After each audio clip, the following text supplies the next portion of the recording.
One of Mayor Adams' longtime allies and former top aides pleaded not guilty yesterday to new corruption charges. Prosecutors say Ingrid Lewis-Martin peddled her influence at City Hall in exchange for $75,000 in bribes and other gifts. She and 6 others have pled not guilty to the allegations. And this isn't the only scandal plaguing the mayor's inner circle. Another former aide accused this week of giving a reporter cash stuffed into a potato chip bag.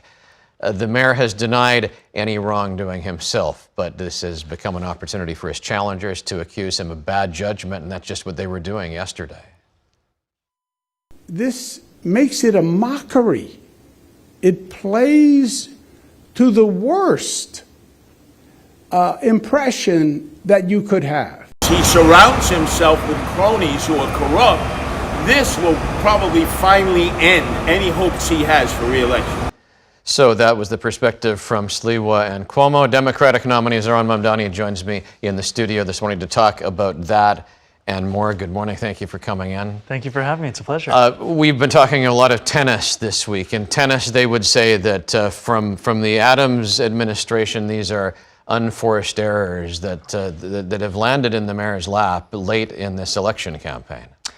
I would agree with that, though I'd say it's quite charitable, because what you're seeing is a mayor who has surrounded himself with people who've made these kinds of decisions again and again and again. And if you look at DA Alvin Bragg's case, he lays out very clearly that this is a city for sale. And it's the same city that New Yorkers can't afford, and yet we see Adams' closest advisors making more than $100,000 off of that same place.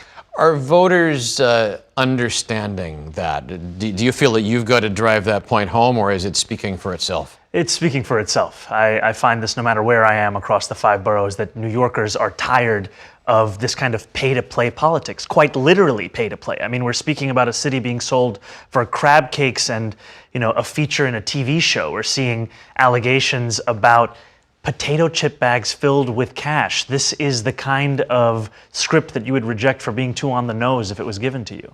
I want to ask you about another issue that's been in the news. We have seen what has happened this week with Texas and the redistricting. We've seen Governor Hochul and Governor Newsom in California talking about fighting back.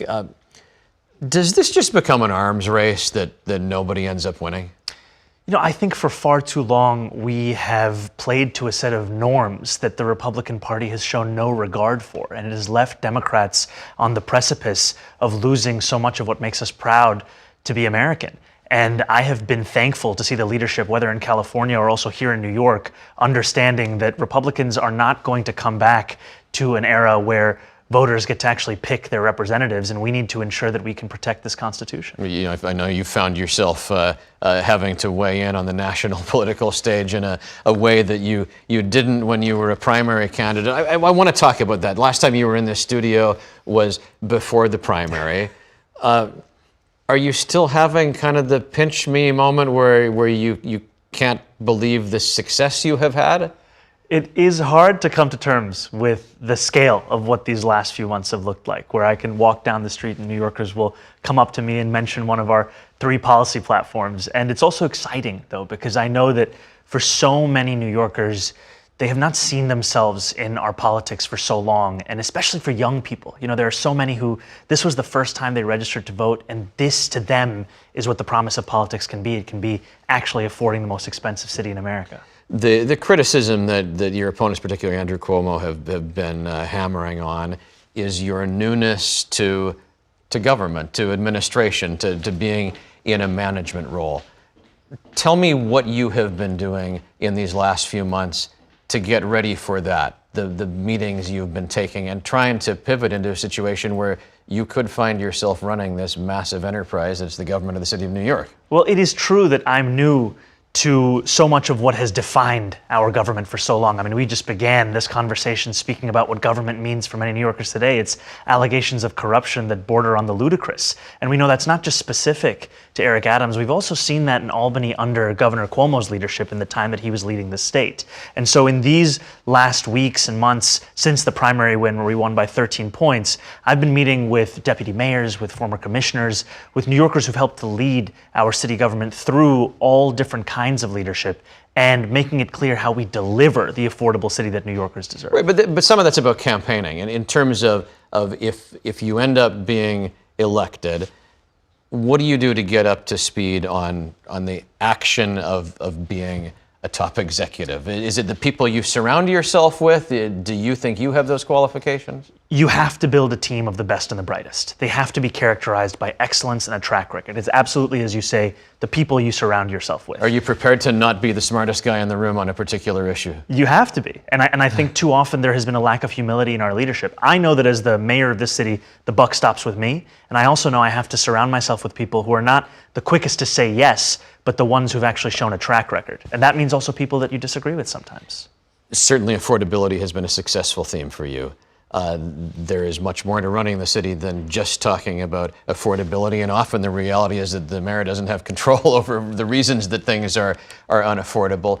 What are the other things we're going to be hearing more from you about as we get closer to the election in terms of policy? You know, one of the key things is how we allow small businesses to flourish in the city. Just yesterday, I was walking with a number of my colleagues in the State Assembly through Harlem, going to a number of barbershops and hearing about how city government processes that require a New Yorker to fill out 24 forms, go through 7 agencies, attend 12 different in-person activities to set up a barbershop are suffocating small business enterprise. And but that sounds like the right side of politics talking.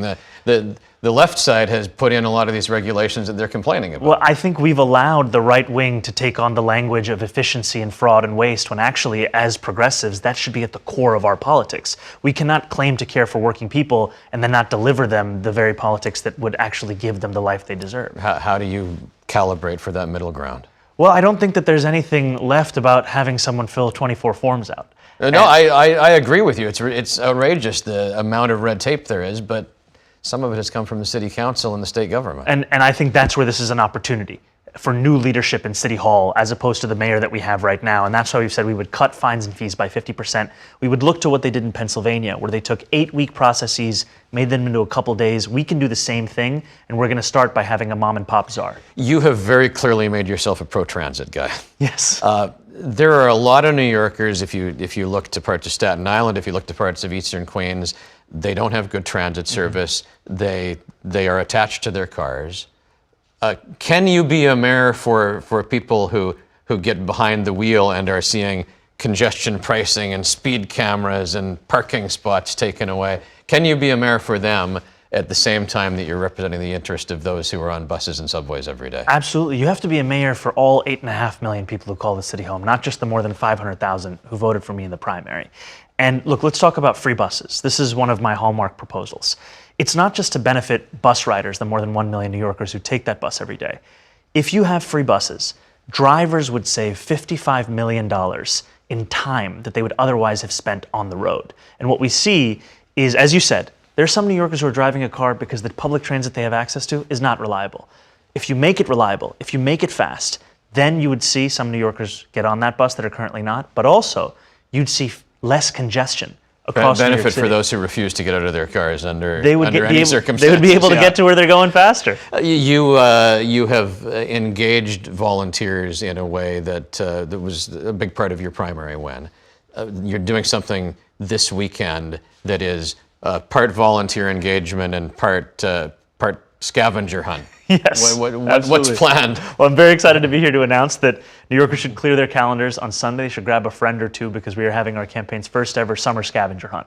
It's going to be Sunday. We heard the weather's going to be great. It's going to be one of the last days in summer, and it's a chance for New Yorkers to learn a little bit more about their city and to celebrate all that the city has to offer. And if they're interested in more details, tune into our social media. What have you learned in terms of doing events like that and the way that it has generated volunteer excitement, and can you be at those events? And your profile has certainly risen in a way that a lot of people would be competing for your time at something like that. I can, and I enjoy being at those events. And I think, I was on the BX33 a few years ago, and there was a woman there who said, "I used to love New York. Now it's just where I live." And part of my hope in running this campaign and becoming the next mayor of this city is to bring that love back to how New Yorkers see their city, and part of it is enjoying the city for what it is, and this event is part of that. The summer is wrapping up. We're going to be getting into this campaign in earnest if that hasn't happened already in September. Good to have you in this morning. Thank you. Thank you so much. Thanks for watching our YouTube channel. For more stories in your communities, click the subscribe button right here. You can also download our app or watch us on TV for the latest news and weather updates every 10 minutes and more. We'll see you then.